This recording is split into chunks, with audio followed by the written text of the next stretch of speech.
Olá, eu sou Rafael Marino, diretor de marketing da Exceed. Seja bem-vindo ao Na Linha de Frente, programa que a gente faz com os maiores empreendedores de startups do país. A galera está de fato na ponta, tomando as decisões mais importantes se crescer uma empresa do zero. E no episódio de hoje eu conversei com o Fernando Prado, CEO e fundador da ClickBus, a primeira empresa grande no Brasil em termos de venda de passagem de ônibus. Eles começaram lá em 2013 e tem uma história muito incrível de crescimento até hoje. Espero que vocês aproveitem esse episódio. Estou aqui com Fernando Prado, CEO e fundador da ClickBus. Super prazer receber você aqui no programa Na Linha de Frente, Fernando. Fazer uma breve introdução aí do Fernando, se ele me permite. Ele é CEO e fundador da ClickBus, formado em administração na FGV, também participou de um programa super legal que eu já vi vários empreendedores incríveis participando, que tem a oportunidade, que se chama Owner Present Management, da Harvard, dos Estados Unidos, conhecido como OPM. Na trajetória profissional aí, começou a carreira na Bombardier Transportation,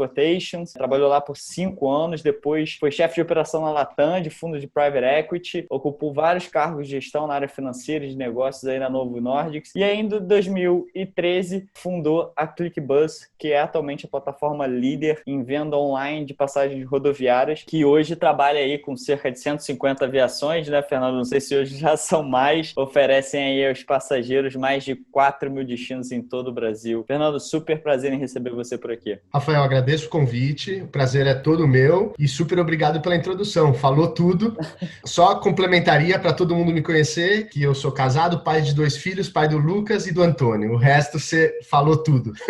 Talvez o mais importante, né, Fernando? Com certeza. Fernando, conta um pouquinho aí, cara, pra gente sobre a sua história. Você veio de mercado aí, corporativo, foi executivo, acabou virando um empreendedor digital, né, que você encontrou aí uma oportunidade. Como é que foi essa sua história de mercado corporativo para empreendedor? Como é que você entrou nesse mundo do empreendedorismo? Legal, Rafael. Realmente, assim, o mundo do empreendedorismo, atualmente, o pessoal quase que já começa desde sempre, mas, de fato, eu sou um caso um pouco diferente, que comecei, talvez, numa parte um pouco mais depois da minha carreira, né? Mas deixa eu explicar. Eu, basicamente, sou um administrador de empresa, então gosto de gestão, gosto de times, e realmente a minha vida começou, profissional começou no mundo corporativo. Eu trabalhei, basicamente, em 2 multinacionais, então aquela coisa cheia de estrutura, times grandes, escritórios bonitos, etc e tal, e que foi, obviamente, experiências muito boas, onde eu aprendi muito, cresci muito, mas, de fato, tive pouco contato com o mundo empreendedor e com o que é o meu dia a dia hoje em dia, né? Mas sempre busquei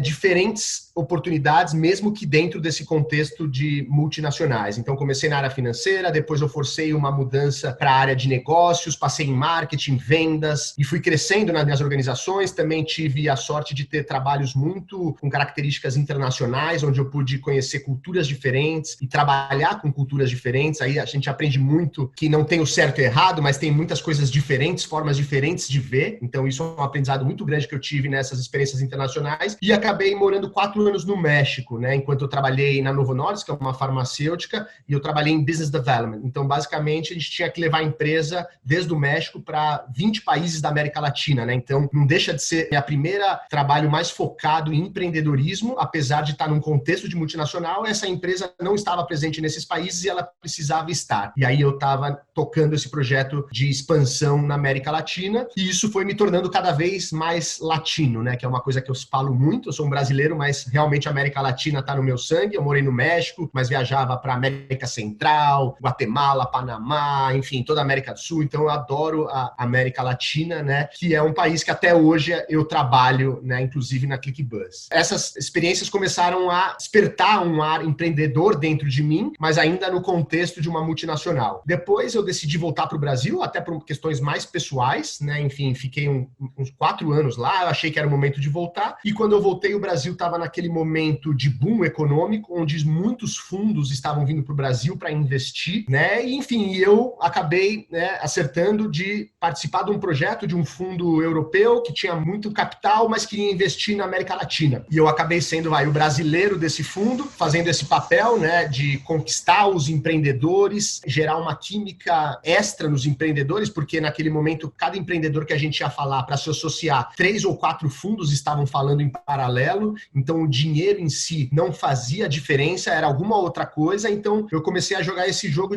da química com o empreendedor, como a gente se conhecer e entender que uma sociedade naquele momento seria algo que ia muito além da questão financeira e sim um objetivo estratégico. E nesses trabalhos eu comecei a conhecer muitos empreendedores e comecei a me apaixonar pelas histórias, e nós, né, como fundo, avaliando as empresas dessas pessoas que criaram do zero em 200 milhões de euros, 300 milhões de euros, querendo investir nessas empresas, associar com essas empresas, porque a gente acreditava muito no potencial dessa junção, né, que é o trabalho dos fundos de private equity. Então, realmente aí eu comecei a realmente ficar com muita inveja desses empreendedores, porque eram histórias fantásticas que eles estavam criando, mas ao mesmo tempo sentia que eu, nesse contexto de multinacional, não tinha a coragem que eles tiveram para fazer aquelas histórias, né? Então, isso era um fato, mas aprendi muito com eles, tomei uma picada desses empreendedores que aí cada vez mais ficou latente, mas eu com esse meu perfil diferente de gestor, como que eu ia conseguir fazer isso, né? Sempre falo que respeito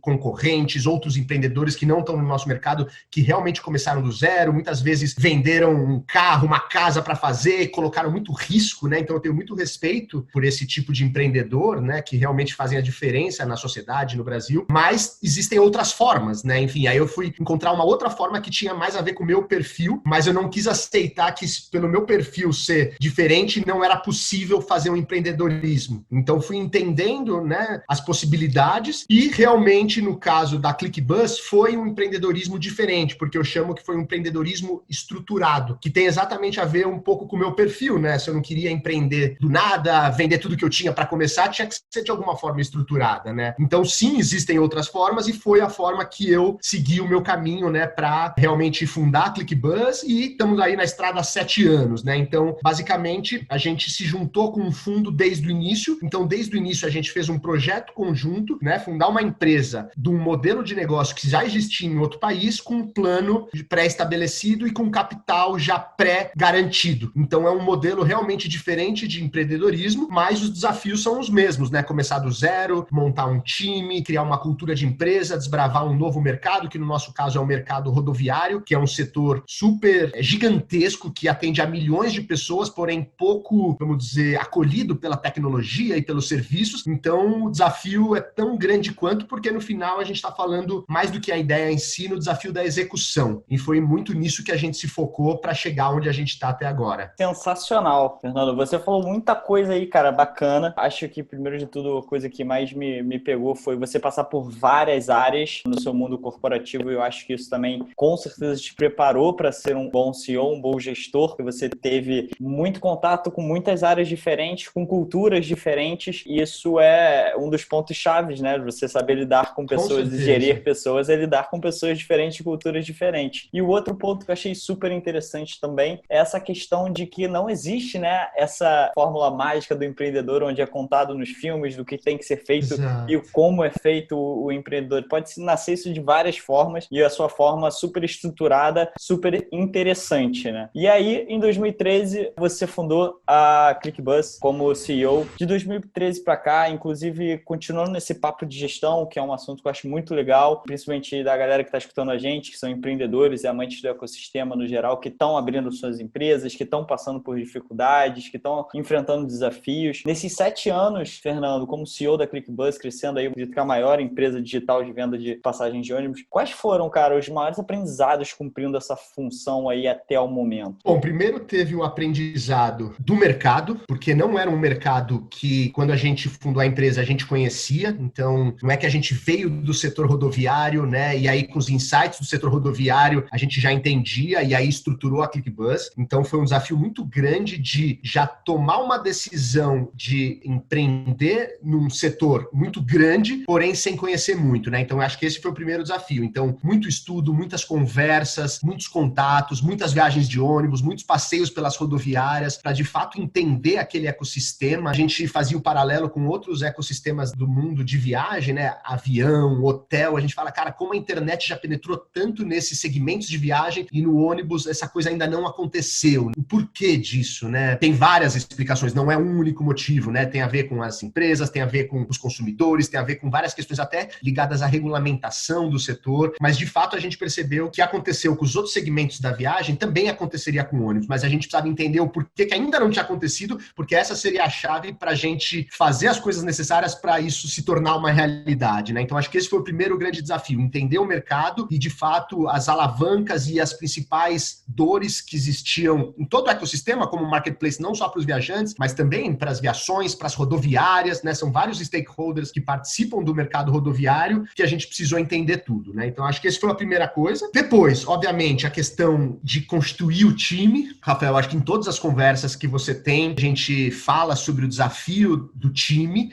né? De trazer pessoas, obviamente, que se interessam por trabalhar nesse mercado, que se interessam por ter a possibilidade de revolucionar uma indústria, né? Que é de fato o que a gente fez, né? Nesses 7 anos. Pegamos uma indústria que a penetração online era 2%, hoje está em cerca de 20%, mas quando eu falo 20%, ainda a gente tem 80% de offline. Então, enfim, mesmo depois de 7 anos na estrada, eu sempre falo que ainda a gente está no começo dessa viagem. Então, muita gente ainda pode entrar nesse busão, que ainda tem muita estrada pela frente. Mas, de fato, esse desafio de trazer as pessoas certas, deixar claro qual que era o nosso propósito, até encontrar o nosso propósito, que foi mudando ao longo do tempo, etc e tal, e criar uma cultura de empresa, né, que fosse importante e suficiente para manter essa galera engajada nesse projeto, porque a gente vive num contexto agora, né, nos últimos, talvez, 3, 4, 5 anos, super quente de tecnologia, com várias empresas sendo lançadas, vários modelos de negócio interessantes, e a gente sempre focando na nossa missão do ônibus, né, a gente vira e mexe, tem provocações, mas, pô, você tem tantos acessos ao seu site, né, por que você não põe avião, por que você não põe, enfim, hotel, etc e tal, outros segmentos de viagem, mas a gente tem esse espírito, ônibus futebol clube, né, óbvio que a gente poderia expandir, mas o mercado do ônibus, ele é tão grande que a gente acha que o foco também é muito importante. Então, aí, depois do time,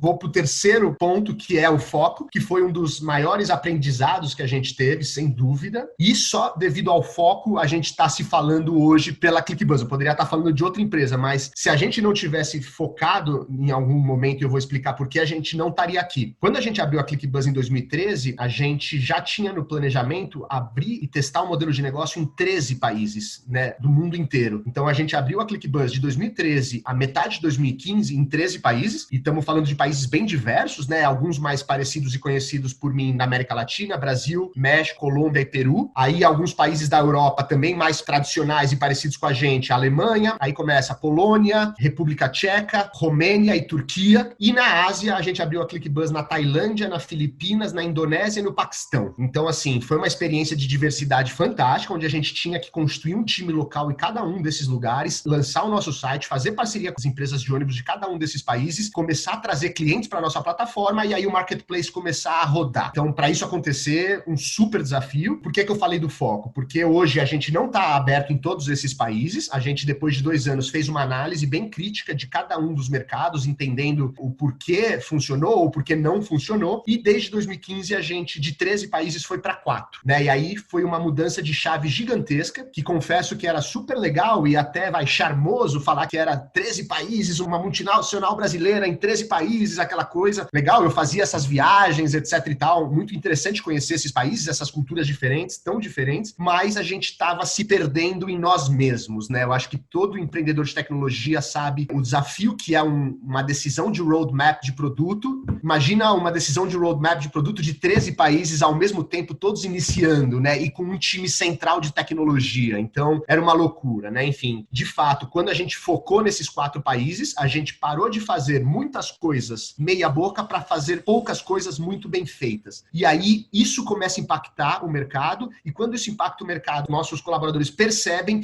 isso gera uma satisfação incomparável com o charme das 13 bandeirinhas, né? Porque isso, de fato, muda alguma coisa, que é o que acho que quase todo mundo quer hoje, né? Fazer alguma mudança. A gente só conseguiu fazer isso por causa do foco. Então, para resumir, aí a gente elabora mais, né? Teve a questão do conhecimento do mercado desconhecido, o time para executar e a questão do foco foi essencial aí para a gente estar aqui hoje falando da ClickBuzz. Fantástico, cara. Você falou muita coisa aí que eu quero puxar ganchos, porque eu fiquei com várias curiosidades no meio do caminho de tudo isso que você falou, de todos esses, basicamente, 3, 4 pontos aí. O primeiro foi sobre esse lance do mercado, cara. Antes de nascer a ClickBuzz, tinham outras empresas que estavam pretendendo fazer isso. Já era muito forte, já estava crescendo bastante a questão dos serviços de passagem aérea, de reservas de hotel, de aluguel de carro. Cara, por que o segmento de ônibus talvez fosse esse patinho feio, que ninguém queria encostar direito. Isso tem a ver com economics por trás, estruturas do mercado. A gente sabe que a estrutura do mercado de ônibus é complicada no Brasil por N fatores. Por que você acha que ninguém botava a mão de fato nisso? Você falou mesmo da oportunidade. O ônibus, a quantidade de tickets anuais de ônibus é o dobro de venda de passagem de avião. Se eu não me engano, são 160 milhões de tickets que são vendidos no Brasil todo ano. Por que você acha que ninguém estava querendo botar a mão nesse patinho feio? Vocês foram lá, arregaçaram as mangas e fizeram acontecer? Cara, a gente começou isso em 2013, né, Rafa? Então, assim, 2013, assim, óbvio, já existiam outras startups, mas era ainda um pouco do início desse ecossistema. E aí, falando um pouco mais no Brasil, né, a própria indústria do ônibus não estava preparada para isso, né? Para esses outros segmentos que a gente falou, o aéreo, o hotel e para o mundo online, existiu toda uma primeira preparação de infraestrutura tecnológica, né? Então, o ônibus, ele no Brasil é um setor muito desenvolvido em termos operacionais, empresas muito boas, muito grandes com ônibus, cuidado com, né, motorista, segurança, etc e tal, mas elas estavam sempre, vamos dizer, acostumadas com os clientes fazendo filas nas rodoviárias para comprar os tickets dela, né? Então, assim, existia uma demanda tão grande que, né, não existia tanto um esforço por criar mais demanda, né? Isso durante, quase que o século passado inteiro, né? Nos anos 90, a coisa começou a mudar, né? Começaram a vir empresas low cost de avião, até mais para frente nos anos 2000, a classe média começou a ser mais robusta no Brasil, então gerou uma mudança de comportamento de consumidor que as empresas de ônibus falaram, opa, peraí, agora a gente vai ter que trabalhar mais para continuar tendo tantos passageiros, e aí sim começou uma preparação até tecnológica, que foi o start para possibilitar esse mundo entrar no mundo online, né? Até, por exemplo, na Ásia, a ClickBus não sucedeu porque as empresas estavam ainda no estágio anterior. Elas não tinham nenhum software de gestão de inventário onde a gente poderia conectar as nossas APIs para ter essas informações de forma online. Então, era um bloqueador de escalabilidade. A gente até operou, mas de forma offline. Vendi 2 assentos, me dá mais 2 assentos, agora vendi mais 3. Ou seja, nada escalável, nada rentável, né, se a gente pensar ao longo prazo. Então, a questão do software de gestão, onde as empresas cadastram as linhas, os ônibus, é a chave, né? E aí, no Brasil, nessa época, a coisa já estava se desenvolvendo. Eu acho que tem esse lado, então, vamos dizer, o lado do supply, mas também acho que tem principalmente o lado do viajante, né? Então, é um mercado centenário onde as pessoas se acostumaram quase que na inércia a irem à rodoviária, e é também um mercado com muito mais oferta, então aquela coisa de muitas rotas, você chega, você perde o ônibus porque lotou, você pega o próximo, né? Então, uma coisa mais informal, que quase que uma inércia de mercado foi se mantendo assim por muitos e muitos anos. E como eu disse, também tem a ver com questões de regulamentação. Sem entrar muito em detalhes, né? Alguns poucos anos atrás, o preço das passagens de ônibus eram fixos, né? Então, se você comprasse um mês antes, comprasse 2 dias antes, um dia ou uma hora era a mesma coisa. Então, por que comprar antes, né? Porque uma das coisas que leva à digitalização é esse comportamento de você querer garantir antes, e não na hora da viagem, né? Então, a antecipação da compra no ônibus era uma coisa muito rara, por várias razões, né? Falamos de a infraestrutura de supply, o comportamento de consumidor e até, enfim, um excesso de oferta e uma inércia, vamos dizer, acho que fez com que demorou, talvez, para esse segmento se digitalizar. Rafa, ou seja, não tem um único motivo, mas é uma série de questões que levaram a isso. Inclusive a falta de opções, né? Você citou aqui, e de fato, antes da ClickBus, já existiam algumas empresas fazendo esse trabalho, que estão aí até hoje, né? Enfim, são parceiros nossos, em alguns casos competidores nossos, mas estão todos aí. E aí começaram a ter mais opções. Até então nem tinha opção, porque as empresas demoraram também para criar seus canais diretos online. Então, realmente, o mundo online começou através do canal de distribuição e não através do canal direto, né? Então, eu acho que são esses os principais fatores que acabou que demorou para esse mercado ser descoberto. Mas, como eu disse, né, Rafa, mesmo ele já tendo sido descoberto, ainda tem muita coisa para descobrir. A gente comenta que acho que a gente cortou o mato alto, e aí a gente fica até feliz, porque de fato a gente cortou o mato alto, e aí muita gente viu que nesse jardim tinha coisas bonitas para serem exploradas, e hoje existem outros players, muito mais players digitais participando desse mercado, o que pra gente é muito bom, né? A gente fica feliz porque, de fato, a revolução do mercado não se dá só com um player, eu acho que são vários, alguns, vamos dizer, na mesma categoria, outros se complementando digitalmente, mas, de fato, ainda tem muita coisa para ser feita, né?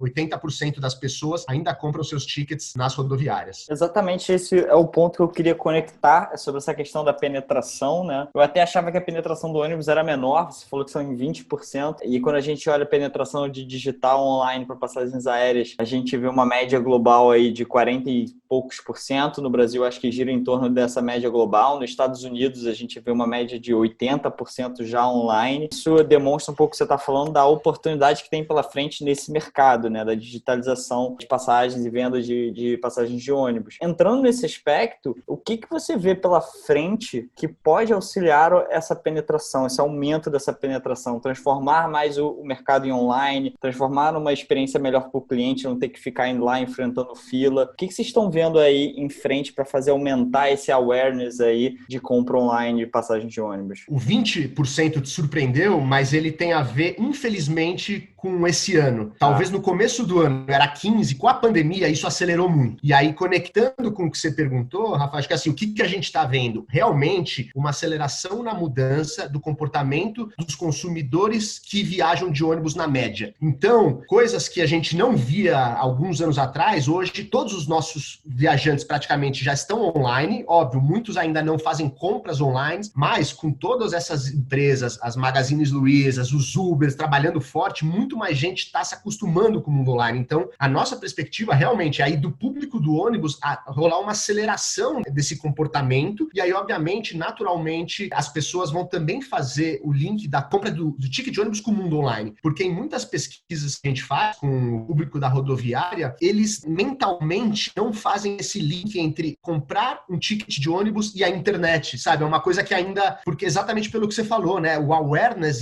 desse tipo de serviço, ele não é ainda muito grande. A própria ClickBus, que de fato é o maior player online do setor, ainda tem um awareness baixo, vamos dizer, com o consumidor de ônibus, né? Então ainda a gente tem muito trabalho para ser feito. Então tem essa questão mental dos consumidores que naquela inércia, durante anos e anos, eles foram até a rodoviária de falar, nossa, será que tem um serviço online, né? Então eu acho que a gente está vendo uma aceleração da mudança de hábito do consumidor, o que vai acelerar, e obviamente do nosso lado de cá, como eu disse, a ClickBus focando muito no produto, né, enfim, e na marca, para ajudar nesse sentido, e outros players também entrando para, obviamente, também aumentar o awareness do digital no ônibus e também para oferecer serviços complementares, diferentes. Então, acho que tanto esses dois fatores, de fato, vai fazer com que isso se acelere. E sim, acho que ainda a gente vai ficar, vamos dizer, abaixo dos índices de avião, de hotel, porém, ainda tem muito espaço para crescer, né? E pegando esse gancho da aceleração, né? Essa aceleração digital, ela aconteceu por conta do Covid, isso impactou positivamente e negativamente uma porção de tipos de segmentos de empresa. No caso da hotelaria e da viagem, isso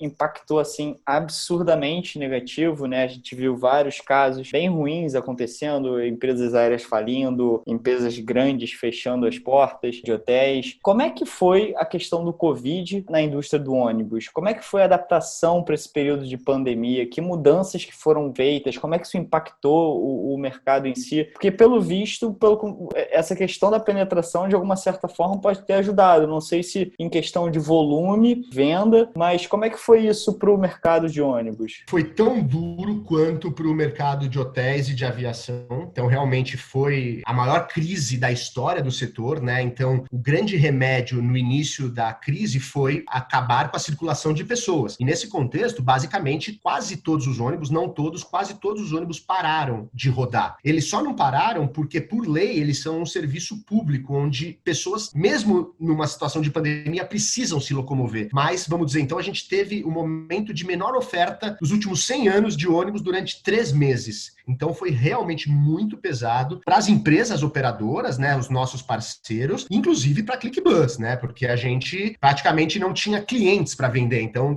como todos, né, a gente ficou em casa por muito tempo e as viagens foram demorando para se recuperar. Então, também foi muito pesado para a indústria como um todo e inclusive para a ClickBus. Então, sem dúvida, dos nossos 7, 8 anos, esse foi o ano mais difícil de todos. A gente já tinha passado por algumas outras crises, mas nada se comparava com isso, né? Então, nesse caso, foi a das mais difíceis. E, obviamente, né, numa crise, você tem que aproveitar ao máximo para aprender e para desenvolver pessoalmente, profissionalmente e a organização, né? Então, a gente fez muita lição de casa que provavelmente a gente não faria na crise. E hoje, dezembro, a gente conseguiu voltar aos níveis que a gente estava no ano passado, né? Inclusive superando, tendo a maior Black Friday da história do setor rodoviário no planeta, mesmo num ano de Covid, né? Então, a gente está bem contente com a resiliência e o poder de recuperação da empresa. Foi muito, muito duro, tá? A gente não ouviu, vamos dizer, empresas de ônibus quebrando, mas muitas precisaram serem capitalizadas, reforçar o caixa, porque elas também tiveram receitas congeladas ou praticamente diminuídas a 10% durante um período, né? Foi muito difícil. Mas agora é legal que a gente acaba sendo também um termômetro um pouco, né? Porque a gente vai vendo que a mobilidade das pessoas entre as cidades, ela vem se recuperando mês após mês, a partir de maio, junho, julho, agosto, mês após mês, né? Foi recuperando. Em geral, o ano tem uma sazonalidade toda específica, né? Mas agora totalmente diferente, é só um crescimento mês após mês. E, obviamente, no contexto geral, ainda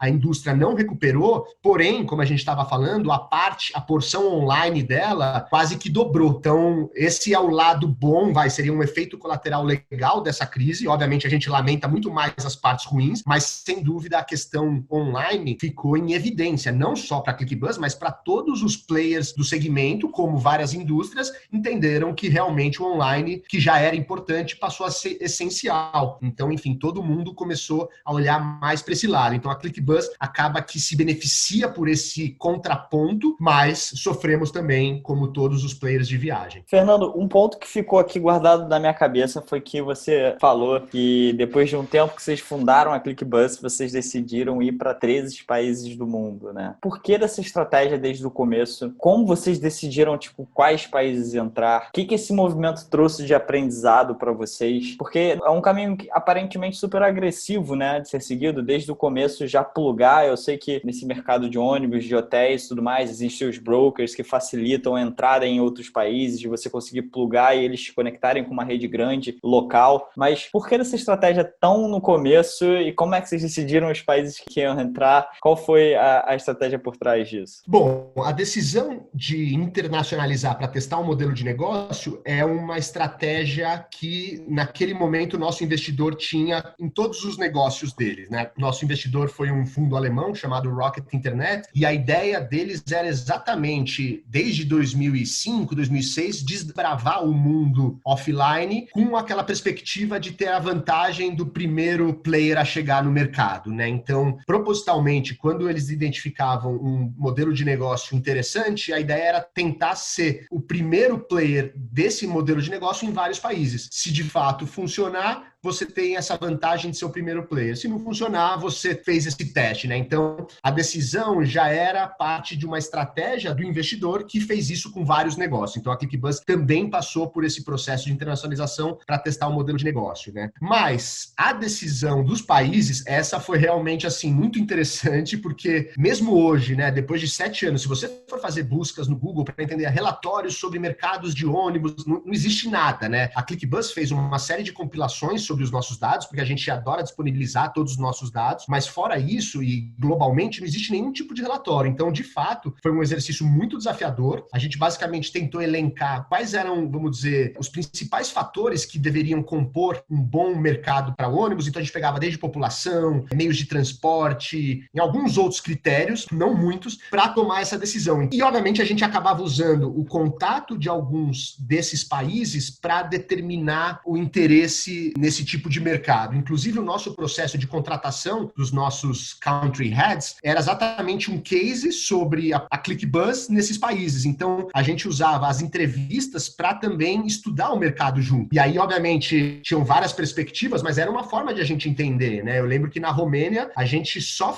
bateu o martelo de ir na Romênia porque um dos candidatos fez um estudo tão grande que revelou as oportunidades claras que tinham. Inclusive, ele já tinha alguns contatos. A gente não podia contratar nenhuma consultoria, essas coisas tinha que ser mais na raça, mas também não dava para ser totalmente na raça. Então, uma forma inteligente era usar o processo de contratação para fazer um research também. Mas foi muito interessante. E, finalmente, você vê, eu te dei alguns motivos para que não deu certo, e quando a gente foi tabular, a gente não considerou. O fato das empresas não terem o mínimo de infraestrutura tecnológica não foi um critério de decisão, porém, foi um dos critérios para a gente sair do mercado. Então, esse foi um aprendizado. A gente tomou uma decisão sem entender, de fato, o ecossistema tecnológico, né? Mas a a gente acha que não conseguiria entender, né? Porque essa informação também, só estando lá para você entender que as empresas da Tailândia não usam software por alguma razão, enfim, que na Filipinas parece um bingo, o negócio do ônibus, e até por isso que não deu tão certo, porque a gente não conseguiu ter todos os critérios que deveriam ter sido analisados para decidir. Mas se a gente fosse buscar todos os critérios necessários, a gente também ia expandir. Então era um pouco isso, a gente sabia do risco, né? E a gente sabia que ia dar certo em 4, mas a gente sabia que não ia dar certo nos 13. Inclusive a gente falava isso com os empreendedores, né? A gente tinha que ser muito honesto. Gente, a gente está testando o modelo de negócio, vamos embarcar nessa aventura, mas a gente não sabe se vai dar certo, né? E de fato, vários casos não deu certo. Genial, né? Você não tinha dados dos mercados e foi atrás deles, utilizando as entrevistas para estudar o mercado e decidir aonde entrar de fato. E uma coisa também é que, obviamente, se seu business é escalável, né? Você tem aí uma estrutura de tecnologia que pode ser aplicada no Brasil, como pode ser aplicada no mundo todo. Vai depender de todos esses pormenores que você falou, das tecnologias que em cada país se são condizentes com a tecnologia que você tem aqui para plugar e que a experiência seja boa. Internamente, como é que vocês decidiram que, tudo bem, estamos preparados para ir para 13 países? Eu pergunto isso muito mais do tipo, com certeza tem empreendedores que estão escutando a gente e que estão pensando na cabeça, cara, quando é a hora de expandir a minha empresa para um outro país, alguma coisa nesse sentido? Como eu me sinto preparado para, de fato, agora está na hora? Como é que foi para você isso, de forma interna? Então, Rafael, a gente sabia que a gente precisava fazer a internalização e a gente sabia que a gente não estava preparado, né? Esse é o fato, porque a gente fez a internacionalização depois de 6 meses de lançar a empresa. Então, é impossível você estar preparado depois de 6 meses. Mas, como eu disse, tinha uma razão de ser. E a gente já estava, vamos dizer, uma parte do fundo dedicado para esse investimento. Mas até falando em tecnologia, na verdade, a tecnologia da ClickBuzz hoje ela é muito diferente da original. Esse foi um dos grandes aprendizados, né? A questão da escalabilidade. Depois desse período aí de 13 meses que a gente ficou abrindo país após país, a gente se deu conta que a gente tinha 13 sites diferentes. Então, se eu tenho 13 sites diferentes, eu tenho que fazer manutenção em 13 sites, eu tenho que fazer upgrades em 13 sites. E a gente falou, caramba, isso tá totalmente errado, né? Mas foi a forma rápida de a gente conseguir abrir esses sites. Hoje, a gente tem uma estrutura, uma arquitetura tecnológica completamente diferente, né? Que a gente tem um grande back-end cercado de vários front-ends ligados em APIs que faz a coisa ser de fato escalável. Então, hoje eu não tenho vários sites, né? Porque, enfim, além da ClickBuzz, a gente faz gestão de muitos sites, a gente faz gestão de sites de viações, a gente faz gestão de mais de 90 sites de viações de rodoviárias da ClickBuzz. Essa é a parte B2B que pouca gente conhece da ClickBuzz, a gente pode até falar um pouco mais.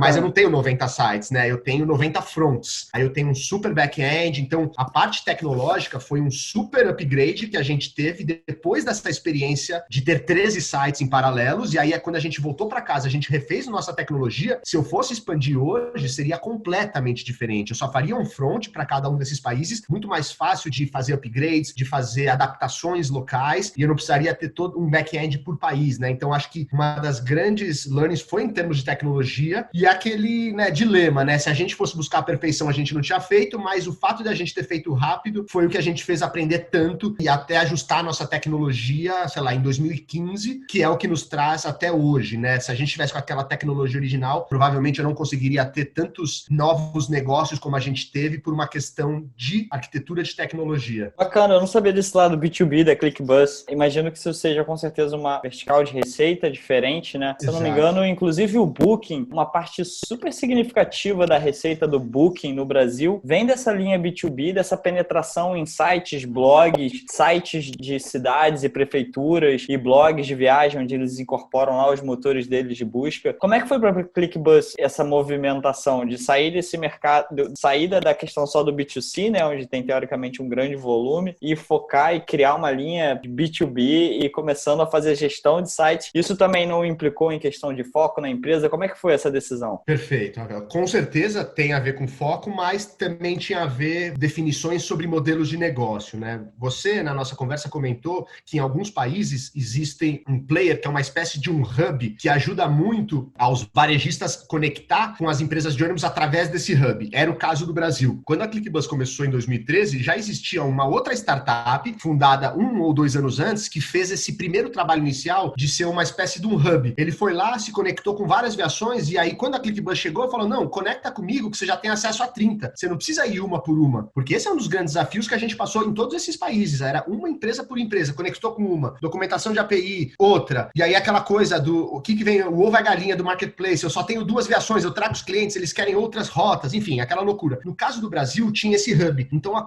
atração foi muito mais rápida, porque a gente fez uma conexão e de repente eu tinha 30 empresas de ônibus e essas 30 empresas de ônibus já tinham talvez mais de 1.000 rotas. Então, quando eu trazia viajantes, a probabilidade dos viajantes estarem buscando alguma das 1.000 rotas já era maior. E aí a evolução foi mais, vamos dizer, mais tranquila, né, versus os outros países. Mas, ao mesmo tempo, a gente percebeu que esse hub era muito legal para começar, mas depois ele, enfim, né, de certa forma era até um risco estrutural de negócios, né? Pô, todo o meu negócio está ligado a somente uma relação comercial, né? Isso pode funcionar, mas todo mundo pode mudar de ideia, o meu parceiro comercial pode mudar de planos e de repente o que eu faço com o meu negócio, né? Então a gente foi estudando possibilidades, etc e tal. Aí um pouco também, né, de coisas que eu trago das minhas bagagens anteriores, né, que eu trabalhei em multinacionais, em fundos de private equity. Eu falei, cara, eu comecei a namorar esse hub. Eu falei, bom, já que ele é importante, eu vou começar a namorar, vamos ficar próximo, né? Ele é o atacadista, eu sou o principal varejista, vamos se aproximar quando viu a gente casou. Então, você vê, é uma startup que com 2 anos já fez um processo de fusão, então um movimento estratégico, acionário para o modelo de negócio se desenvolver. Então, nesse momento, a gente continuou, obviamente, com o nosso modelo B2C, vendendo passagem de ônibus para os consumidores finais, através do nosso site, aplicativo, mas também incorporamos esse papel do hub, que aí já é um negócio B2B, que fica muito relacionamento com as viações e também relacionamento com outros vendedores, outros varejistas, né, que é um dos trabalhos que a ClickBus faz, né? Então, a ClickBus, além de vender as passagens de ônibus através dos sites dela, a gente brinca que coloca, né, a passagem de ônibus na boca do povo, através de outros canais. E aí, canais diversos, desde empresas parecidas com a ClickBus, que só vende ônibus, a gente tem vários parceiros, como empresa chamada The Ônibus, Rodoviário Online, Quero Passagem, entre outros, e empresas mais amplas do mundo de viagem. A Docolar, quando vende ônibus, vende através da ClickBus, Hotel Urbano, quando vende ônibus através da ClickBus, a CVC, quando vende ônibus, é através da ClickBus, desse hub. A gente possibilitou muito mais gente encontrar passagem de ônibus em canais antes não impensáveis. Recentemente, né, a Rappi fez o lançamento do Rappi Travel. Dentro do Rappi Travel, você compra ônibus através do hub da ClickBus. Então é um trabalho B2B que a gente gosta muito, porque é uma forma também de escalar os canais. Isso é um valor agregado muito grande para as viações, né, que até então vendia só na rodoviária e de repente agora elas vendem todos esses sites e grandes marcas que a gente citou, fora várias outras, né, agências também físicas, Flytour, enfim. É a tecnologia fazendo um trabalho, parecia impossível, mas é a questão da escalabilidade. Então esse é um aspecto B2B, que enfim, pouca gente conhece da ClickBus, e aí tem alguns outros aspectos B2B que eu citei na nossa conversa, que é essa área que a gente chama de white label. A gente entendeu que os consumidores definem se eles querem comprar diretamente das viações ou se eles vão comprar através de um desses parceiros que a gente acabou de citar, se eles vão comprar pela ClickBus. Então era importante a gente estar em todo o ecossistema digital e faltava a nossa presença nesse canal direto. Então a gente falou com os nossos parceiros que a gente já distribuía, falou, pô, a gente é muito bom de fazer site, deixa a gente tocar o site de vocês, né? E aí a gente usou essa tecnologia que eu te falei e hoje a gente toca mais de 90 sites de viações, de rodoviárias, nesse ambiente de tecnologia para os nossos parceiros. Então, muitas vezes, se você vai comprar direto de uma aviação, você nem percebe, mas a ClickBus está por trás daquilo, né? Prestando o serviço, fazendo a transação, os meios de pagamento, todo o processo de venda mesmo, em parceria com as viações. Então, esse é um outro aspecto B2B que a gente foi desenvolvendo ao longo do tempo. E você vê, essas duas, vamos dizer, expansões de negócios B2B não estavam no nosso business plan inicial. Então, no nosso business plan inicial era o marketplace, mas você vê como as coisas são. E as oportunidades foram aparecendo, mas também foram moves estratégicos, né? Que talvez não seria o que a gente é hoje se eu não tivesse feito esses moves, né? Então, são fatos importantes que às vezes, são os bastidores dos negócios que são chaves para o sucesso das empresas. Cara, genial, porque é basicamente um segundo passo da escalabilidade, né? Você não somente dominou o seu ecossistema da venda em si, mas dominando o setor de tecnologia, você deu um segundo passo para a escalabilidade. E aí meio que a ClickBus se torna uma empresa de tecnologia que, por acaso, vende passagens de ônibus, né? Isso que é sensacional. Você me lembra o caso também da Zappos, né? Que infelizmente até o fundador morreu há pouco tempo, porque ele falava que eu sou uma empresa de atendimento que, por acaso, vende calçados. No caso de vocês incorporaram a tecnologia, incorporaram essa vertical e hoje são um próprio hub para qualquer outro player que queira. Então vocês meio que conseguem dominar todo o ecossistema aí de ônibus, teoricamente dizendo. E aí eu queria conectar com esse ponto que você falou da questão da sua ida aos 13 países, desse movimento internacional que estava vinculado com a estratégia do fundo. Eu vi que vocês nasceram em 2013 e aí em 2014 vocês receberam aí 10 milhões de dólares em investimento e eu não conhecia esse modelo. Vocês nasceram já sendo parte de um fundo criando uma empresa, né? Uma coisa super legal, porque você não vem daquele cenário clássico, né,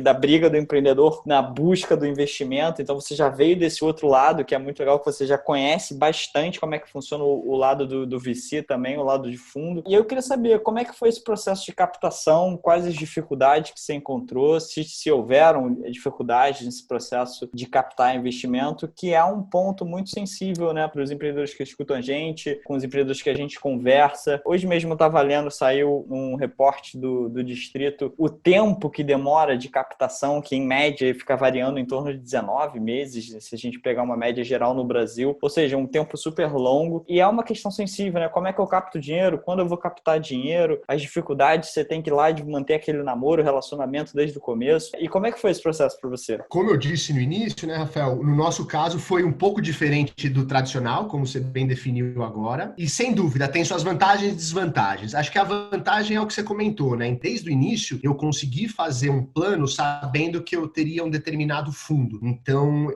isso obviamente me ajudou na tração do negócio, né? Porque o início é a parte mais complexa, né? E se você está capitalizado no início, e em geral os empreendedores não estão, você consegue ter uma vantagem competitiva muito interessante, né? Então, também faz parte daquela estratégia de você chegar primeiro, mas também chegar rápido. E aí, capital é essencial para isso, né? Então, isso sem dúvida é a parte das vantagens. A parte da desvantagem é que esse capital, apesar de estar, vamos dizer, pré-concebido, ele não era garantido. Então, diferente do empreendedor que levantou 10 milhões e o dinheiro está no caixa, esse eu tinha, 10 milhões para usar. Porém, todos os meses eu tinha que prestar contas. Ah, não, eu preciso de mais X por causa disso, disso, disso. E aí tinha mês que, beleza, tá tudo aqui. Tinha mês que fala, não, tô te mandando metade. Enfim, né? Aí colocava naquela pressão. Então, esse seria o lado, vamos dizer, mais tricky. Então, era um dinheiro pré-compromissado, porém, eu fazia um pitch mensal, praticamente, para levantar fundos, exatamente para defender o porquê que eu achava que a gente precisava ter aquele dinheiro, porquê que a gente estava fazendo aquelas estratégias, mas, óbvio que isso era uma situação complicada, mas garantia que a gente, não garantia, mas pelo menos era um check mensal de qualidade, que o caminho estava sendo bem definido, porque a gente estava sendo mensalmente desafiado da nossa tese. Eu não fui desafiado durante 18 meses, levantei o dinheiro e eu não mais era desafiado. Então, eu comecei a ser desafiado do mês 1 até o mês 18, mesmo tendo dinheiro pré-alocado, porém eu sempre tendo que falar o porquê das coisas. Então, esse seria o outro lado da moeda desse modelo, mas também acho que interessante, né, até para a gente conversar e discutir sobre o modelo tradicional,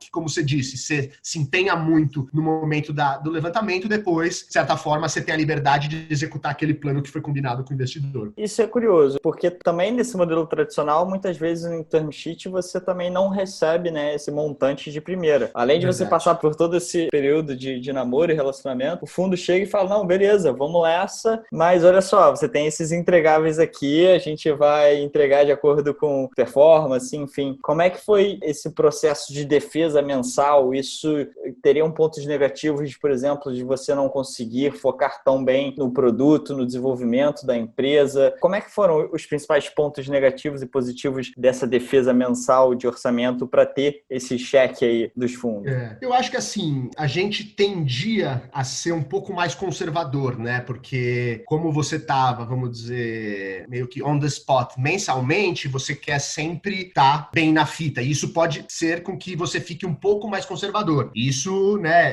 pode levar a perdas de oportunidades de negócio, né? Porque o timing é importante. Mas, obviamente, depois que você vai ganhando confiança, o negócio vai ganhando tração, eu acho que facilita. E aí você vai ficando mais claro o caminho que a gente quer seguir, né? Como eu disse no começo, a gente não conhecia esse mercado, a gente não tinha todos os dados necessários para tomar as decisões, então foi meio que on the go que a gente foi aprendendo. E aí eu sinto que, sem dúvida, a gente foi ganhando confiança e mesmo esses pitches mensais foram se tornando mais naturais, porque o business foi se consolidando, enfim, a história foi se concretizando, né? Mais no começo, o pitch de um plano. Depois a gente começou a falar sobre os resultados, né? Então isso também ajudou a coisa a evoluir. E aí, uma coisa também interessante que eu gosto de falar da ClickBuzz, que, enfim, não é um caso tão tradicional também, talvez pelo meu perfil de fundo de private equity, que eu fazia valuation lá na época de múltiplo de EBITDA, eu nunca concebi a ClickBuzz como um eterno cash burn, né? Eu sempre vi claramente o poder de escalabilidade que a gente tinha, a clara forma de monetizar o negócio, então a gente estava em busca de um modelo sustentável, né? Então isso foi muito importante. bastante. E em 2016 a gente breakivou, quase que uma independência, né? Eu parei de fazer esses processos mensais. Então tem essa parte romântica da história, mas eu breakivei também porque num desses processos mensais, os alemães falaram: Fernando, talvez eu vou te dar mais 3 meses só de dinheiro. Vê o que você consegue fazer aí. E aí, enfim, a gente correu para deixar a empresa de pé. Nesse interim, fez essa fusão que eu comentei com o Hub, e aí ficamos breakivado e, enfim, desde então a gente não precisou mais captar por uma necessidade de dinheiro e sim por planos de expansão. Isso deu uma sensação muito boa, porque era uma sensação de liberdade mesmo, porque, cara, a gente conseguiu chegar até aqui e, bom, acho que nesse modelo sustentável, então vamos continuar nesse modelo sustentável, mesmo que por períodos a gente queira acelerar um pouco mais, na cabeça nossa tá quais são os unit economics que a conta fecha, e se eu quero acelerar, eu sei que eu tô acelerando, e se eu quero brecar, eu sei que eu tô brecando, né? Então, esse controle da rédea foi essencial pra gente ficar seguro, chegar no break-even, e aí não precisar mais fazer esse pitch mensal que eu fiz aí durante os primeiros, talvez, 20 meses de empresa. A palavra que define isso é, como você falou, não tradicional, né? Eu vejo muitos empreendedores de segmento similar, não de ônibus, mas de viagem e tudo mais, que focam naquele crescimento acelerado, nem olha para a EBITDA, e o intuito é crescer base, crescer volume, e depois pensar na lucratividade. E você fez isso, e graças a Deus você fez isso, porque se viesse um Covid e você não tem cash, você está ferrado, né? Você começou a entrar num outro ponto que eu também estava curioso em relação a isso, que desde então, pelo visto, desde que vocês breakivaram, vocês não optaram por realizar novos rounds. Por que dessa decisão? Só porque tá breakivado e tá gerando caixa e tá saudável? Tiveram momentos em que vocês quiseram acelerar a expansão da empresa de alguma forma? Por que não hoje chegar e plugar em mais 15 países com uma tecnologia mais sólida? Por que a decisão de não captar mais? É só pela questão de já estar breakivado? Como é que é isso? Na verdade, assim, a gente não fez processos formais de captação porque os nossos próprios investidores tinham muito interesses de aumentar, vamos dizer, as participações dele, então não é que a gente não se capitalizou mais, mas a gente não fez processos de captação, que demora muito, como você bem disse, desfoca, principalmente o fundador, etc. A gente falou, cara, vamos focar aqui, tudo que a gente precisar, a gente, entre nós mesmos, a gente consegue. E óbvio, né, como a gente foi um case, vamos dizer, de crescimento junto com rentabilidade, isso gera um ROI muito bom para os investidores, né? Então não foi difícil a gente, vamos dizer, injetar capital na empresa quando necessário, mas sempre com essa ideia, né, de um crescimento sustentável, mesmo com mais dinheiro, sabe, sem cometer loucuras assim, e nada contra o modelo tradicional, porque eu acho que não tem certo e errado, é mais o nosso estilo, o meu estilo, e é o que a gente vem operando até agora, né, e como você disse, se não fosse assim, realmente a gente teria, ou morrido na Covid, ou teria precisado ir para UTI, mas a gente ficou, obviamente sofremos, mas também ficamos muito felizes de a gente conseguir com os nossos próprios recursos se recuperar, e isso tem a ver com esse perfil de empresa que não está ali sempre no limite e que, enfim, finalmente gera caixa, né? Essa é a realidade. Fantástico, Fernando. Cara, que papo legal. A gente, passou pela sua história aí corporativa, indo para o mundo do empreendedorismo, o como toda essa sua vivência afetou na sua capacidade de gestão, de ser CEO de uma empresa, sobre todas as questões do mercado e venda de passagem de ônibus e como foi feito isso, o que é as inovações que a ClickBus trouxe para o mercado, a questão da escalabilidade do B2B, sensacional. Agora passando também sobre pontos de investimento que são muito interessantes para a galera que escuta a gente. Queria perguntar para você, Fernando, quais foram os livros que marcaram a sua vida? Porque a galera que escuta está sempre perguntando, cara, o que esses caras leem? Que tipo de leitura que abre a cabeça dessas... É só business? É psicologia, religião, enfim, sempre aí o pessoal tem alguns livros aí que sempre marcaram a vida de alguma forma. Cara, eu sou um cara assim muito pragmático. Você citou até, né, na minha introdução esse curso que eu, na verdade, estou terminando, né, que é o OPM, que fazia 20 anos que eu não estudava, né? Então eu estava um pouco longe da academia e eu adorei esse estudo exatamente porque era um estudo que tem a ver com o meu perfil, um perfil mais pragmático. Então, o que eu tenho mais lido recentemente são cases, porque é uma leitura sobre um case real. Então, não é uma teoria, óbvio que eu tenho livros de teoria que eu adoro, mas são leituras relacionadas a casos de gestão, de empresas, de países, de economias, né? Então, eu tenho procurado muito ler esses cases, porque eu consigo fazer paralelos diretos com os meus desafios como empreendedor, como executivo, mas também até ampliar um pouco a minha visão, o meu foco, apesar de ter tido uma grande parte da minha carreira já em outros segmentos ainda me considero muito jovem, né? Então acho que ainda muita coisa vai acontecer e ainda vai ter muita história para contar, assim. Então eu estou nesse momento muito prático de ler cases reais para me inspirar aí diariamente, principalmente na área de gestão, que é o que eu mais gosto de fazer, o que é o mais desafiador cada vez mais, né? E é o que eu tenho mais curiosidade de aprender, porque não tem uma fórmula mágica, a coisa vai mudando, isso muda de acordo até com o time, né? Nas minhas outras experiências de gestor, eu tinha times muito mais, vamos dizer, com idades avançadas. Hoje eu faço gestão de times muito mais jovens, eu aprendo muito com os jovens, com gerações que são 2 gerações depois da minha, mas jogo videogame com eles também, então é uma troca mútua, assim, mas de fato gestão é o que eu mais gosto de estudar e praticar, né? Que eu acho que de tudo que a gente falou, é o grande desafio, né? Como fazer essa galera toda mirar para um objetivo único. E antes do curso, teve alguns livros que impactaram até a própria ClickBuzz, que você utilizou nesses 7 anos aí de empresa, de alguma forma? Não foi um livro, mas teve uma coisa muito legal, que dentro do curso, uma das aulas era uma espécie de fazer um pitch. Todo mundo preparou um pitch, chamava Pitch Idol, e aí tinha todo um concurso, e eu fiz o pitch da ClickBuzz numa sala de Harvard para 150 pessoas, outras 10 pessoas fizeram pitch e eu ganhei. Então, assim, foi um mega orgulho contar o case da ClickBuzz em 3 meses lá numa sala oval de Harvard, na frente de todos os professores, assim. E aí, obviamente, eu só estava contando a história do que 100 pessoas estavam fazendo, né? Então, na hora que eu acabei, eu já mostrei para a empresa inteira, né? Falando, olha, galera, olha o que a gente fez aqui. Estamos com uma plaquinha em Harvard, porque toda empresa que ganha esse pitch ganha uma plaquinha. A ClickBuzz está aqui para sempre. Legal. E agora o meu objetivo é fazer um case sobre a ClickBuzz exatamente para também ser estudado, porque cada vez mais a faculdade quer casos mais diversos, não só casos de americanos, europeus. Então, estou pensando como que a gente vai, qual o aspecto desses muitos que a gente conversou deveria ser o foco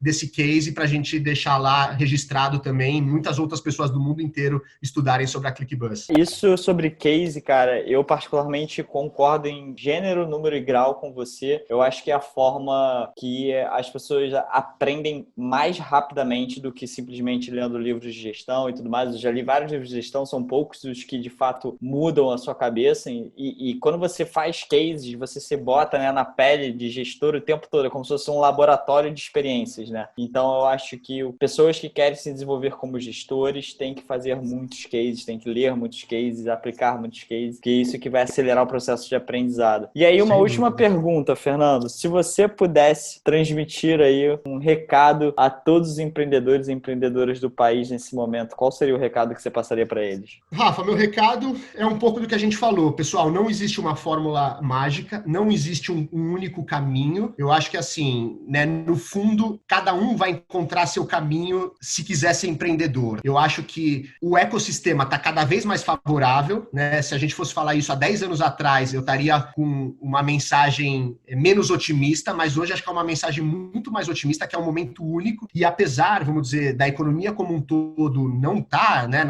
as maravilhas que a gente adoraria, a gente consegue criar uma onda nesse mundo diferente, né, que cria empregos, que desenvolve a sociedade, que gera novos serviços, novas ideias. Acredita no que você quer, não tem um caminho, se da primeira vez não deu certo, pode dar. Eu só fui empreendedor com 37 anos. Eu sei que os jovens às vezes acham, eu tenho que sair da faculdade, se eu não virar não vai ser. Não concordo, pessoal. Acho que tem muito espaço e vários caminhos, então vamos ter paciência que uma hora vai. Fantástico, Fernando. Muito obrigado pela sua participação e aí que tenham mais empreendedores, independentemente da faixa etária, independentemente da experiência profissional que carrego, o lance é acreditar e tentar todo dia, né? Esse é o mais difícil. Isso aí, Rafael. Super obrigado também. Papo delicioso. Fico à disposição. Grande abraço a todos. Fantástico. Tchau, tchau, Fernando. Valeu. Muito obrigado por ter assistido mais um episódio do Na Linha de Frente, hoje com o Fernando Prado, CEO e cofundador da ClickBuzz. Bem, espero que você tenha gostado desse episódio, uma história muito bacana de empreendedorismo. Como sempre, a gente vai botar todos os materiais bem aqui na descrição. Não esquece de seguir o nosso canal para ficar atento ao próximo episódio. A gente se vê em breve.